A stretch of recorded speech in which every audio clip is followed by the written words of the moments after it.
Very good evening and warm welcome. आज मेरा last unit of physics 10+1 waves शुरू करना है। ऑसिलेशन वेव्स पूरा यूनिट का नाम है। मेजर टॉपिक इसमें वेव्स है, तो आज वेव्स डिस्कस करना है। अगर साइकिल्स रो में खड़े किए गए हों काफी सारे बेटा, और इनमें से एक साइकिल जो है वो गिर जाए, एक साइकिल अगर गिर गया से लेफ्ट हैंड साइड को, तो आप जानते हैं बाकी सारे साइकिल भी क्या होगा, गिर जाएंगे। गिर जाएंगे। तो जो साइकिल पहले सीधे खड़े थे वो सारे अब गिर गए ऐसे बेटा। ये जो मैंने ऑब्लिक लाइंस ड्रॉ की हैं ये एक साइकिल है, ये सारे साइकिल गिर गए। क्या इस प्रोसेस में साइकिल नंबर 1 क्या साइकिल नंबर 8 पे पहुंचा? साइकिल नंबर 1 नो सर, नहीं पहुंचा। लेकिन जो साइकिल नंबर 1 को हुआ वो 8th को भी हो गया, वही 12th को भी हो गया, वही 14th को भी हो गया। तो जो चेंज आया, जो डिस्टरबेंस थी वो तो ट्रांसफर हुई है इधर को, लेकिन साइकिल ट्रांसफर नहीं हुए। वेव में भी एग्जैक्टली यही होता है। वेव में जो चेंज है, जो डिस्टरबेंस है, जो एनर्जी है, वो एक जगह से दूसरी जगह ट्रांसफर होती है। लेकिन मीडियम के पार्टिकल्स भी थोड़ा बहुत हिलते हैं, जैसे साइकिल हिले तो हैं थोड़े से, ठीक है, कुछ एंगल से वो झुक गए हैं, लेकिन साइकिल ट्रांसफर नहीं हुए कि ये वाला साइकिल नंबर 1 कहीं साइकिल नंबर 8 या 12 की पोजीशन ले लेगा, वो नहीं हुआ। मीडियम ट्रांसफर नहीं हुआ, सिर्फ जो चेंज है, सिर्फ जो डिस्टरबेंस था वो ट्रांसफर हो गया सभी साइकिल। इसी प्रोसेस को बोलते हैं बेटा वेव। तो वेव एक डिस्टरबेंस है जो कि एक मीडियम में मूव करती है without net transfer of the medium.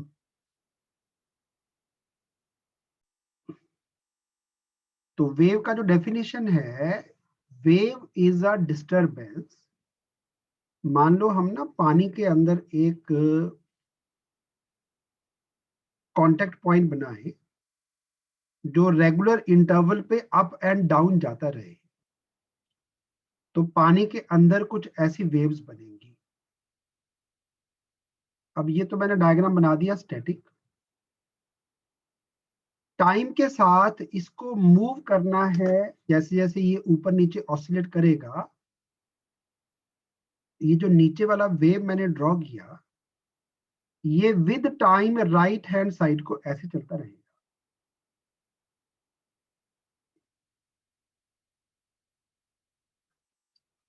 वापस फिट करते हैं इसको।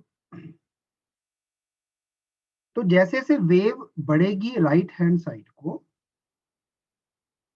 यहां पे अगर मैं कोई मास कोई रख दूं तो वो जस्ट ऊपर नीचे ऑसिलेट करेगी। पानी में एक ना हम वुड का पीस रख देते हैं, वो बस ऊपर नीचे वाइब्रेट करेगा, वो राइट को नहीं जाएगा। सिर्फ ये जो क्रेस्ट है ऊपर को जो होता है ना हम्प सा बना हुआ, इसको क्रेस्ट बोलते हो आप, नीचे वाले पार्ट को आप ट्रफ बोलते हो, इसको क्रेस्ट बोलना है जो ऊपर को उठा हुआ है। जो क्रेस्ट और ट्रफ्स हैं सिर्फ वही मूव करेंगे, मीडियम मूव नहीं करता, पानी नहीं मूव करता।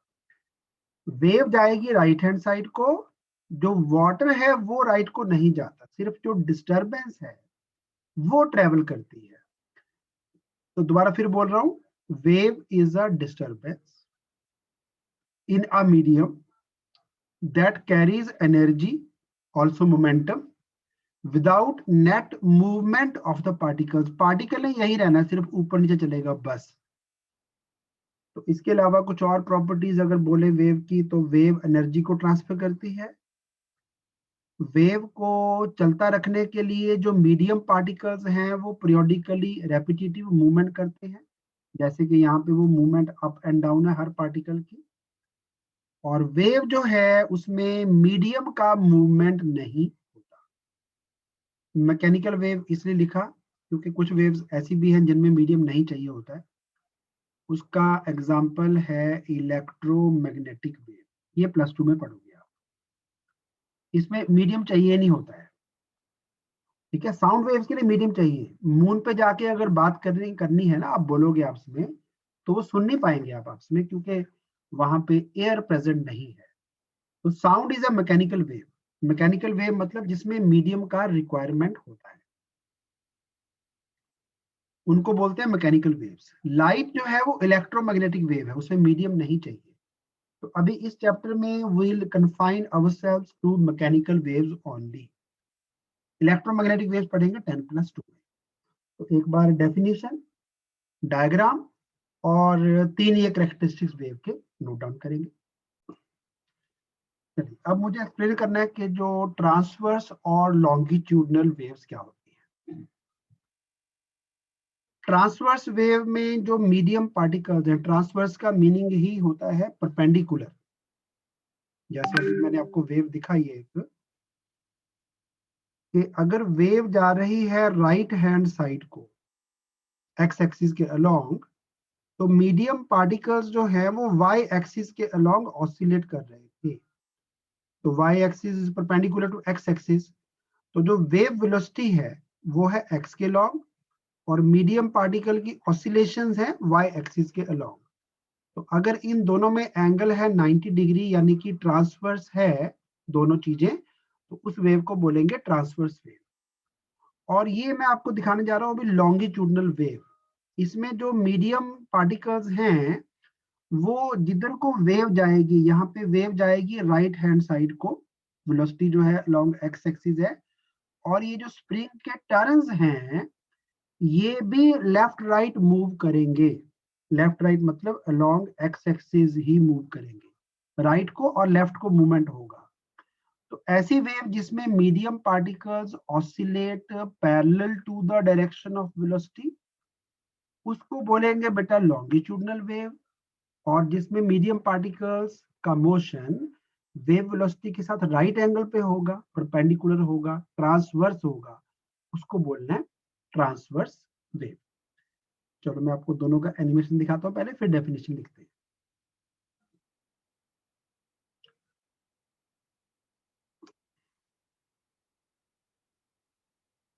In a longitudinal wave, the disturbance that makes up the wave is along the direction in which the wave travels. Longitudinal waves are बड़ा क्लियर हुआ? जो मीडियम पार्टिकल्स का ऑसिलेशन है वो लेफ्ट राइट है, वेव की velocity भी right hand side को, मीडियम पार्टिकल का oscillation parallel to the direction of propagation, इसको बोलेंगे longitudinal wave. also referred to as compression waves. In a transverse wave, the disturbance that makes up the wave is perpendicular to the direction in which the wave travels.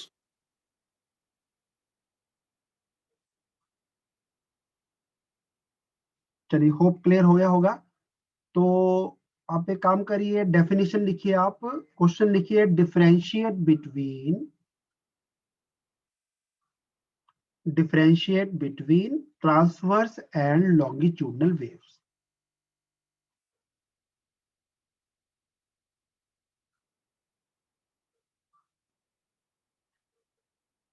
तो transverse wave में होते हैं crest and troughs, और longitudinal wave में जहां पे density ज्यादा हो जाती है उसको बोलते हैं कंप्रेशन। और जिन एरियाज में डेंसिटी कम होती है, टर्न दूर दूर होते हैं, अगर साउंड की बात करें तो एयर पार्टिकल्स की डेंसिटी जहां पे कम हो जाती है उसको बोलते हैं रेयरफेक्शन। जहां पे डेंसिटी ज्यादा कंप्रेशन, जहां पे डेंसिटी कम उसको रेयरफेक्शन। चलो पहले डायग्राम ड्रॉ नहीं करना आपने, डायग्राम सिर्फ समझाने के लिए था, क्योंकि ऐसा बनाना आपके लिए मुश्किल होगा। आप सिर्फ डेफिनेशन नोट करेंगे, मैं लिखवा रहा हूँ आपको। आप डेफिनेशन लिखेंगे, डायग्राम नहीं ड्रॉ करेंगे। हाँ जी, लिखिए बेटा। When medium particles vibrate, when medium particles vibrate, perpendicular to direction of propagation. Propagation मतलब वेव किधर को मूव कर रही है, उसको प्रोपेगेशन कहते हैं। स्पेलिंग में लिख देता हूं। When medium particles vibrate perpendicular to direction of propagation,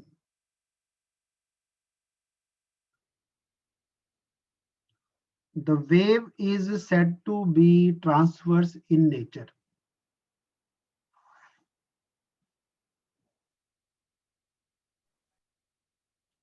The wave is said to be transverse in nature.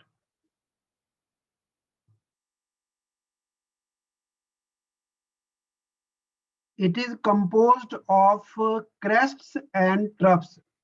Transverse wave में बनेंगे crest और trough. It is composed of crests and troughs. Next line में longitudinal wave.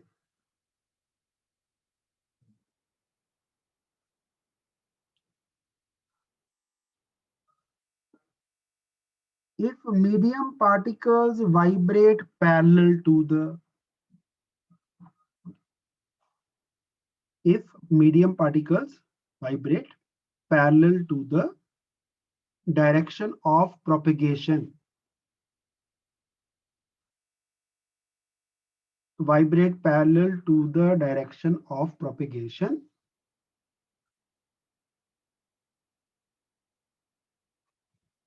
the wave is said to be longitudinal in nature.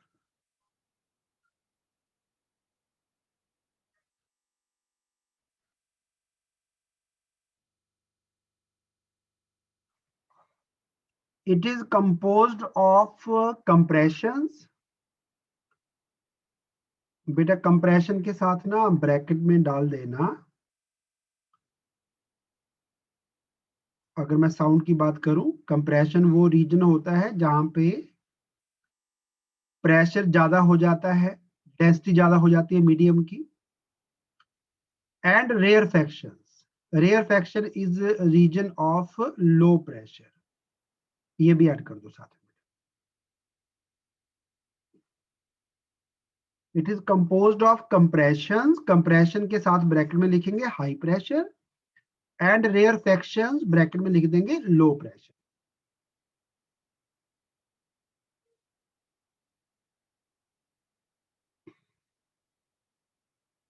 एक रोप को ना अगर हम बेटा रोप को एक साइड में बांध लें बेटा विद अ वॉल, और दूसरी साइड बेटा हाथ को हिलाएं ऊपर नीचे, ठीक है, तो जो वेव बनेगी वो वेव है ट्रांसवर्स, यानी कि जो गिटार वायर होती है ना उसमें भी यही वेव्स बनती हैं। रोप को स्ट्रेच कर लें उसमें भी ट्रांसवर्स वेव बनती है।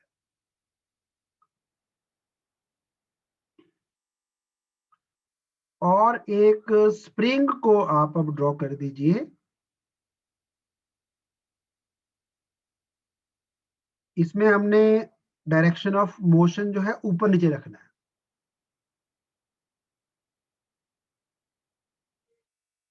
स्प्रिंग को मूव करना आगे पीछे बेटा, तो जो वेव बनेगी स्प्रिंग में वो होगी लॉन्गिट्यूडनल वेव।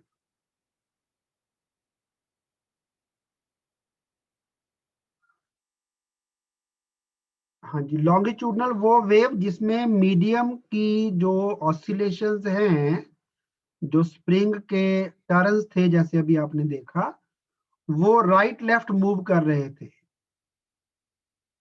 और वेव की जो वेलोसिटी है वो भी राइट हैंड साइड को है। तो वेव वेलोसिटी के पैरेलल अगर वाइब्रेशंस होंगे then wave is longitudinal in nature. तो ये दो डायग्राम ड्रॉ कर दीजिए।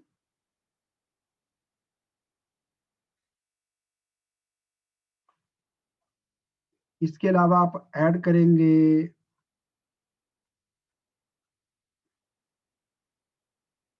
लाइट जो है वो ट्रांसवर्स वेव है,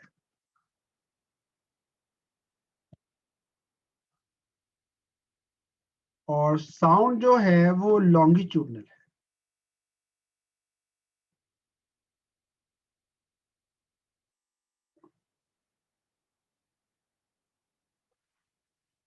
Light is a transverse wave, sound is a longitudinal wave. पर लाइट तो वैक्यूम में भी ट्रैवल करती है। हाँ बेटा, करती तो वैक्यूम में ट्रेवल भी है, लेकिन उसमें ना जो ऑसिलेशंस हैं वो +2 में पढ़ेंगे, वो इलेक्ट्रिक फील्ड के होते हैं और मैग्नेटिक फील्ड के होते हैं। तो अगर wave velocity right hand side को है तो इलेक्ट्रिक फील्ड ऐसे वेरी करता है बेटा उसका, तो वो भी ट्रांसवर्स ही होती है। नीचे बेटा एंड में ना एक इंपॉर्टेंट नोट है। नोट क्या है, जो ट्रांसवर्स वेव्स हैं उसके लिए इलास्टिसिटी ऑफ शेप चाहिए। इलास्टिसिटी ऑफ शेप, जैसे कि एक स्टील की वायर जो सीधी थी उसको अगर आप थोड़ा सा मोड़ देंगे तो वो वापस सीधी हो जाती है। इलास्टिसिटी ऑफ शेप जो है ना वो सिर्फ सॉलिड्स में होती है, लिक्विड और गैसेस में नहीं होती। अगर मैं बोलूं कि एक गिलास में पानी लो, फिर ग्लास को उल्टा करके ग्लास को धीरे धीरे ऊपर उठा लो, और मैं कहूं कि जो पानी का शेप है वो टेबल पे ऐसे रहेगा, ग्लास को धीरे से ऊपर उठा लो, क्या ये सही है कि पानी ऐसे रहेगा कि चेंज हो जाएगा? चेंज हो जाएगा, चेंज हो जाएगा ना, उसकी शेप वो नहीं रहती है। तो लिक्विड्स में और गैसेस में ना इलास्टिसिटी ऑफ शेप नहीं होती। तो ट्रांसवर्स वेव्स के लिए we need elasticity of shape. तो सिर्फ सॉलिड्स में ही ट्रांसवर्स वेव्स बनती हैं बेटा, और जो लॉन्गिट्यूडनल वेव्स हैं इनमें इलास्टिसिटी ऑफ वॉल्यूम चाहिए। अगर मैं ना एक सिरिंज लूं, आप में से काफी बच्चे इसका आंसर दे देंगे, और सिरिंज की निडल निकाल दूं और यहां पे रखूं बेटा मैं अपना थंब, ठीक, और इसको मैं बेटा प्रेस कर दूं, पिस्टन को यहां से मूव करके यहां पे ले जाऊं, इतने डिस्टेंस से डाउन कर दूं इसको, तो छोड़ने पे क्या होगा? माइक अनम्यूट कर सकते हैं बेटा? कुछ बच्चों को पता है? वापस ऊपर चला जाएगा। वापिस ऊपर को आ जाता है। बहुत अच्छे बेटा, इट विल कम बैक। बहुत बच्चों ने आंसर दिया है, बहुत बढ़िया बेटा, वेरी नाइस। तो ये कॉमन क्वेश्चन है, सभी बच्चों को पता है इसका आंसर। तो जब मैं इस पिस्टन को यहां तक ले आया, जब छोड़ूंगा ना तो पिस्टन वापस अपनी जगह पे आ जाता है, क्योंकि गैस जो है ना इसके अंदर एनक्लोज्ड, वो अपने वॉल्यूम को वापस फिर अटेन करती है कि जहां पे जो वॉल्यूम मेरा था ओरिजिनल वही हो जाए। तो गैसेस में इलास्टिसिटी ऑफ वॉल्यूम होती है, लिक्विड्स में भी होती है, सॉलिड्स में भी होती है। तो लॉन्गिट्यूडनल वेव्स के लिए इलास्टिसिटी ऑफ वॉल्यूम चाहिए, ये लिखा हुआ है। तो longitudinal waves like sound waves वो लिक्विड, गैस, सॉलिड तीनों में चल सकती है, ठीक है। So longitudinal waves can travel in all forms of matter, liquid, gas, solids. लेकिन जो ट्रांसवर्स वेव्स है वो सिर्फ सॉलिड में मूव करती हैं, लिक्विड और गैसेस में मूव नहीं करती है। कभी कभी बच्चे मेरे से क्वेश्चन पूछते हैं कि फिर वाटर के ऊपर ऐसे वाला वेव कैसे बना जो कि ट्रांसवर्स है? बेटा वाटर अंडर ग्रेविटी अपनी शेप को ना सीधा रखने की कोशिश करता है। अगर आप ग्लास में पानी को थोड़ा सा यूं कर दें हिला के थोड़ी देर के लिए, तो पानी ऐसे हो जाता है, वापिस ऐसे हो जाता है। तो ग्लास का जो पानी का टॉप लेयर है ना, वो ड्यू टू ग्रेविटी अपने आप को सीधा रखने की कोशिश करता है। तो पानी के सरफेस पे ट्रांसवर्स वेव की पॉसिबिलिटी है, क्योंकि उसकी इलास्टिसिटी ऑफ शेप है ड्यू टू ग्रेविटी। तो इसके अंदर से नहीं जाएगी ट्रांसवर्स वेव, सिर्फ सरफेस पे चल सकती है। हाँ जी साक्षी बेटा, टाइड जो है वो भी सिमिलर वेव्स है, वो भी पानी के सरफेस पे ही बनती है बेटा सिर्फ, है ना, अंदर की तरफ नहीं बनती। अंदर की तरफ बनती है सुनामी पानी के अंदर, और वो ट्रांसवर्स नहीं है, वो लॉन्गिट्यूडनल वेव है। पानी का प्रेशर सी के अंदर यहाँ पे ज्यादा, यहाँ पे कम, यहाँ पे ज्यादा, यहाँ पे कम। ये वेव जब आती है ना, तो फिर ये पानी को बाहर को पुश करती है, इनसाइड आउटसाइड, इनसाइड आउटसाइड। तो पानी फिर वहां भी घुस जाता है जहां पे यूजुअली वो नहीं घुसना चाहिए था। सुनामी जिसको बोलते हैं, वो लॉन्गिट्यूडनल वेव है, वो पानी के अंदर चलती है। चलिए, जो नोट लिखा मैंने वो भी नोट डाउन करेंगे।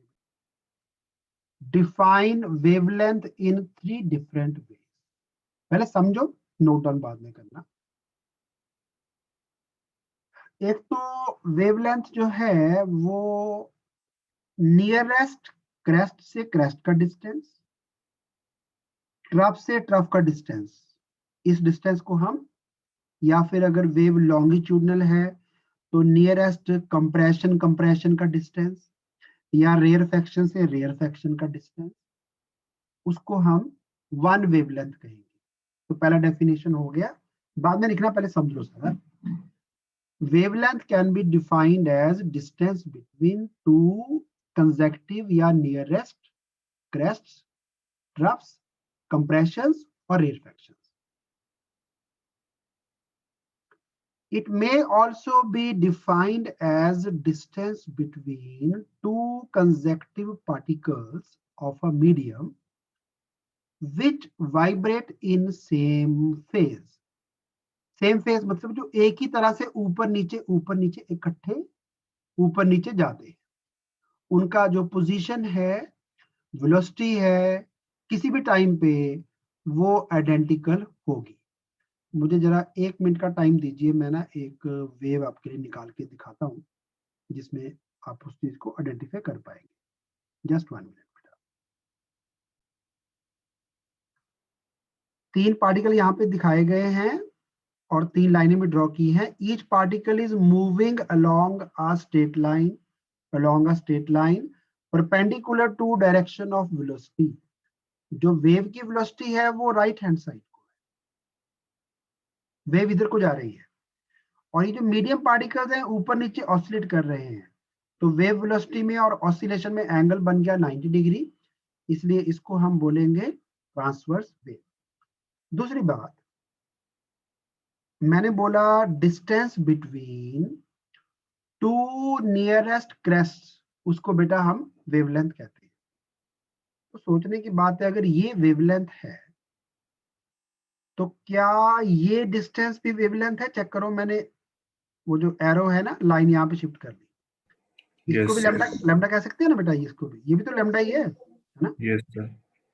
तो ये जो 2 पॉइंट्स हैं, 1 2, इवन ये थर्ड भी है एक और, ये तीनों चेक करो जरा, एक ही तरह से मूव करते हैं ऊपर नीचे। Check it once again. Yes sir. ये देखो, इकट्ठे ऊपर जा रहे हैं, इकट्ठे नीचे आ रहे हैं। Yes, sir. इनका किसी भी पॉइंट टाइम पे जो पोजीशन है, वेलोसिटी है, सब कुछ सेम है। ऐसे पार्टिकल्स को बोलते हैं पार्टिकल्स इन सेम फेज। दोबारा बोल रहा हूं, जो पार्टिकल्स आइडेंटिकल वे में मूव करते हैं, 1 2 3, इनको बोलते हैं पार्टिकल्स इन सेम फेज। तो ऐसे 2 नियरेस्ट पार्टिकल्स के बीच के डिस्टेंस को बोलना है wavelength. I think you got the point now. चलो, अब मैं वापस आपको डेफिनेशंस पे लेके जाता हूं। तो दूसरी डेफिनेशन हमने लिखी है number 2, it may be defined as distance between two consecutive particles of the medium that vibrate in same phase. Hope के डेफिनेशन क्लियर हो गई है बेटा? किसको अभी भी डाउट है बेटा, माइक को अनम्यूट करिए और अब लास्ट डेफिनेशन वेवलेंथ की। एक रोप को हमने बेटा इधर बांध लिया और इसमें एक वेव बनाएंगे अभी हम। फिर इस रोप के इस वाले एंड को पहले ऊपर लेके गए, ऊपर लेके गए तो कुछ इस तरह का शेप बन जाएगा। फिर इसको हम वापस सेंटर पे ले आए, तो वापस सेंटर पे लाएंगे तो इस तरह का हम्प रेडी हो जाएगा। नेक्स्ट स्टेप में इसको हम मीन पोजीशन से भी नीचे ले गए, ये मीन पोजीशन थी। अगली बार इसको मीन से भी नीचे ले गए तो रोप कुछ ऐसे हो जाएगी। और इसके अगले स्टेप में इसको हम वापस सेंटर पे ले आए तो कुछ ऐसा बन जाएगा। और ये डिस्टेंस, ये चेक करो इधर, यहाँ पे एक ट्रफ और एक क्रेस्ट अगर मिला लें तो ये लेंथ कितनी आती है बेटा? लैम्डा, जो मैंने ब्लैक कर दिया। Yes sir. इस डिस्टेंस को लैम्डा ही तो कहते हैं। तो यहाँ पे भी इस डिस्टेंस को आप लैम्डा कहोगे। Yes sir. और ये जो पार्टिकल था ना, इसने यहाँ से ये अपना स्टेप नंबर 0 1 2 3 4, तो ये 4 स्टेप्स में बेटा इसका एक ऑसिलेशन पूरा हो गया। पहले ऊपर गया नंबर 1, फिर नीचे आ गया नंबर 2, फिर डाउन चला गया नंबर 3, और फिर वापस सेंटर पे आ गया नंबर 4। एक ऑसिलेशन कंप्लीट हो गया बेटा। जितने में मीडियम पार्टिकल्स जिनके कारण वेव चलती है आगे को, जितने में एक ऑसिलेशन कंप्लीट करता है, 4 स्टेप से पूरा हुआ, जितने में ये एक ऑसिलेशन पूरा किया इसने, उतने में वेव ने जो डिस्टेंस कवर कर दिया। पहले वेव यहाँ पे थी ना, अब वेव यहाँ पहुंच चुकी है। इतना डिस्टेंस वेव ने कवर कर दिया जितनी देर में मीडियम पार्टिकल ने एक ऑसिलेशन पूरा किया। तो distance moved by the wave in the time जिसमें पार्टिकल्स जो हैं वो एक ऑसिलेशन पूरा करते हैं, उस ड्यूरेशन में वेव कितना डिस्टेंस कवर करती है उसको भी वेवलेंथ कहना है। तो ये है अपनी तीसरी डेफिनेशन।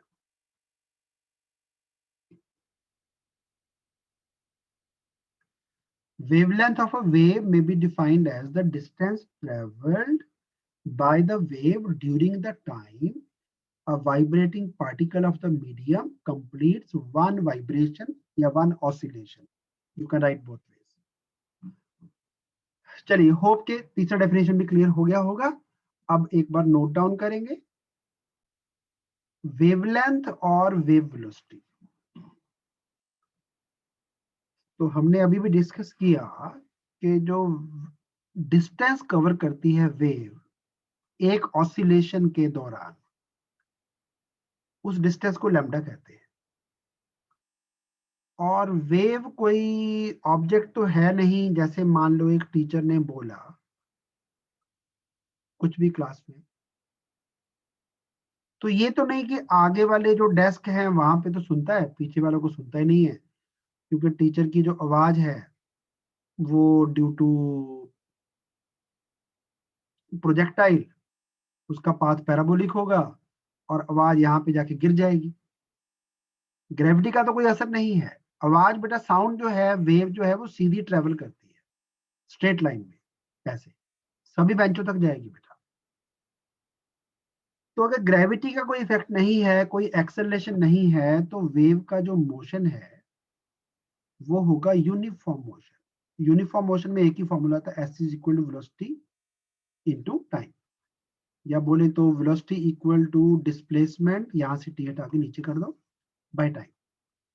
तो वेव की जो डिस्प्लेसमेंट हुई वो हुई थी लैम्डा। कितने टाइम में? जितने में मीडियम के पार्टिकल ने एक ऑसिलेशन, ऊपर जाना है, नीचे आना है, बॉटम पे जाना है, वापस आना है, कितने में एक ऑसिलेशन पूरा हुआ। एक ऑसिलेशन के टाइम को बोलते हैं time period. Is it? Time period. तो डिस्टेंस जो कवर किया वेव ने, एस, वो था लैम्डा, और जिस ड्यूरेशन में कवर हुआ उसको टी, लैम्डा बाय टी। और 1 बाय टी आप जानते हैं, 1 बाय टाइम पीरियड फ्रीक्वेंसी होता है। तो हम वेव वेलोसिटी को वेवलेंथ इनटू फ्रीक्वेंसी लिखते हैं।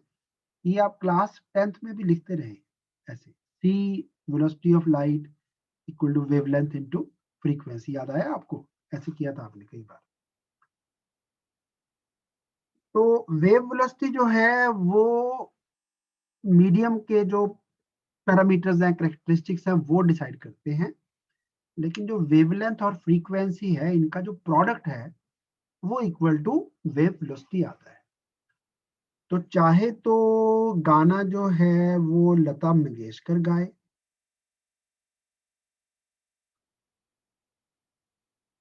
चाहे जैसे ड्यूट सॉन्ग होता है, दो बंदे गा रहे होते हैं, चाहे गाना जो है वो कुमार सानू गाए,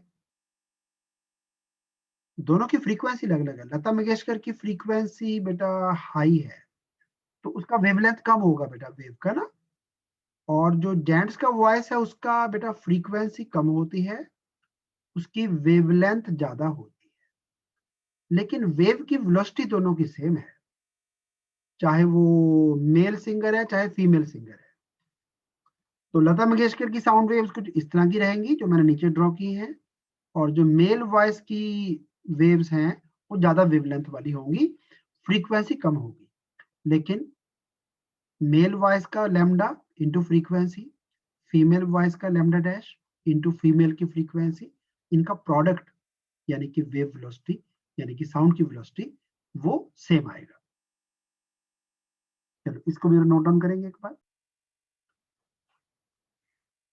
अब मैं दो फॉर्मूले लिखने वाला हूं। सबसे पहले बात करेंगे हम ट्रांसवर्स वेव्स की वेलोसिटी। अगर एक रोप को मैं थोड़ा सा लूज पकड़ के रखूं, उसमें वेव बनाऊं, तो ये वेव जाएगी बेटा लो स्पीड से। अगर मैं इसको थोड़ा सा खींच लूं अपनी तरफ को, टाइट कर दूं रस्सी को ना, तो जो वेव है ये फास्ट मूव करती है, वेव वेलोसिटी बढ़ जाती है। तो वेव वेलोसिटी जो है, एक तो बेटा जो टेंशन है ना वायर में, उस पे डिपेंड करती है। दूसरा, वेव वेलोसिटी डिपेंड करती है कि रस्सी जो है ना वो अगर मोटी होगी, जो रोप है ना अगर आप थिक लेंगे तो वेव वेलोसिटी कम हो जाती है। पतली रस्सी लेंगे तो वेव वेलोसिटी इज मोर, यानी वेव वेलोसिटी जो है वो रस्सी की जो ना मास पर यूनिट लेंथ है। Please take care. 1 metre rope का मास कितना है? उसको हम बोलते हैं लीनियर मास डेंसिटी। तो कभी कभी तो इसको स्मॉल एम से लिखा होता है, किसी किसी बुक में ना म्यू लिखा हुआ है, बात एक ही है। सो डेंसिटी नहीं है बेटा, लीनियर मास डेंसिटी। मतलब रस्सी का अगर हम 1 मीटर लेंथ काट लें तो वो कितने किलोग्राम की होगी, किलोग्राम पर मीटर। इसको बोलते हैं लीनियर मास डेंसिटी। तो उस पर बेटा डिपेंड करता है ये इनवर्सली। और आप चाहें तो इसको फॉर्मूले को ना अभी क्लास खत्म होने के बाद आप डिमेंशनली ट्राई भी कर लेना। Tension power A mass per unit length power B, you can drive the relation dimensionally also। Tension के डिमेंशन जानते हैं अपना, tension is basically a force, तो टेंशन के डिमेंशन फोर्स वाले आएंगे। और जो m के डिमेंशन है, please take care, mass by length लिखना है, ml-1। इसको आप डिमेंशनली सॉल्व करके देख लेना। बाकी अभी मैं फॉर्मूला लिख रहा हूँ सीधा। तो वेव वेलोसिटी ट्रांसवर्स वेव की root of t by m होती है। इसमें टेक केयर, जो t है वो है टेंशन और m है लीनियर मास डेंसिटी कॉल्ड मास per unit length. Transverse waves के लिए सिर्फ, लॉन्गिट्यूड का अलग फॉर्मूला, उसको बाद में करेंगे। तो एक स्ट्रेच स्ट्रिंग, एक गिटार वायर जिसको टाइट किया होता है, उसमें wave velocity is equal root of T by M. T stands for tension, M stands for mass per unit length. तो जिन बच्चों के पास गिटार है या देखा हुआ है, तो आप नोटिस करना, एक वायर तो होती है बहुत पतली, इसका मास पर यूनिट लेंथ सबसे कम है, फिर उससे थिक, उसके बाद बेटा 3 वायर आती हैं जो स्प्रिंग से बनी होती है, छोटा स्प्रिंग कम थिकनेस वाला, उससे थिकर, फिर उससे थिकर, और जो लास्ट वाली वायर है इसके अंदर वायर होती है, बाहर स्प्रिंग होता है, तो इसका मास पर यूनिट लेंथ सबसे ज्यादा है। तो आगे डिस्कस करेंगे, जितनी बेटा वायर की मास डेंसिटी ज्यादा होगी उतना उस वायर की जो नोट है उसकी जो फ्रीक्वेंसी है वो लो हो जाती है, तो मोटी आवाज यहां से निकलती है और जो श्रिल वॉइस है, पतली आवाजें, वो इधर से निकलती है। चलो इसको मैं रिमूव करता हूं और आपने जो नोट करना है वो ये वाला पार्ट है।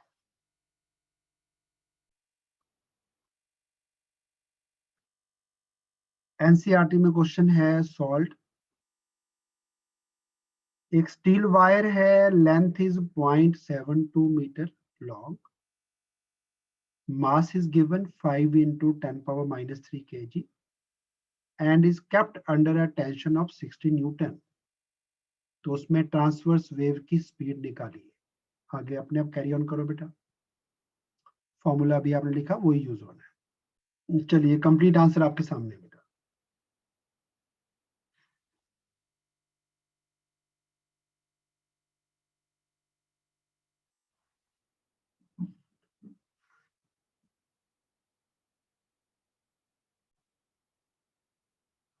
That is all in today's lecture. Thank you for joining. Have a nice day.